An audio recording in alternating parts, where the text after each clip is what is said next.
Почитуван председателе, почитувани колеги, почитувана јавност. Со предлог Законот за високо образование всушност се реализираат неколку големи предизборни ветувања. Три основни начела беа водилки во осмислувањето на едно целосно ново законско решение за високото образование.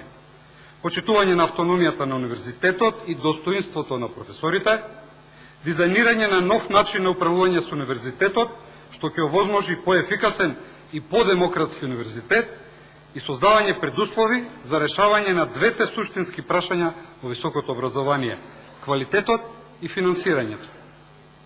Во изминатите десетина години, универзитетот беше свесно ставен на маргините на општеството, а професорите беа замолчени. Власта на едни универзитети им беше мајка, а на други маќеа. Новиот закон овозможува обезбедување на уставно загарантираната академска слобода, достоинството и угледот на универзитетот.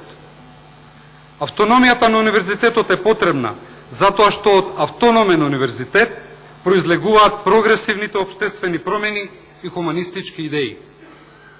Во академијата се проверуваат и се пренесуваат постоечките знаења и се создаваат нови во функција на општествениот развој. Обезбедувањето квалитет во високото образование е основен приоритет. Во партнерство со академската заедница, а преку решенија вградени во овој закон, се менува системот за универзитетска акредитација и евалуација. Согласно европските стандарди и насоки за обезбедување квалитет, конкуренцијата треба да биде основен двигател на процесите во високото образование. Во изминатите години, не грижата за квалитетот на високото образование доведе до хиперпродукција на дипломи, без конкурентни знаења и вештини.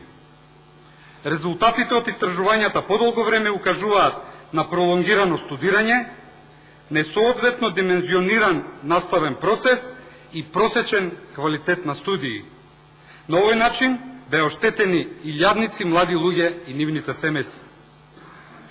Со овој закон се овозможува правна и оперативна независност на Агенцијата за квалитет и двете нови тела, Одборот за акредитација и Одборот за евалуација, како основни предуслови за исполнување на критериумите за добивање статус на полноправна членка на Европската асоциација на национални агенции за обезбедување квалитет во високото образование и влез во Европскиот регистар на агенции за обезбедување квалитет во високото образование.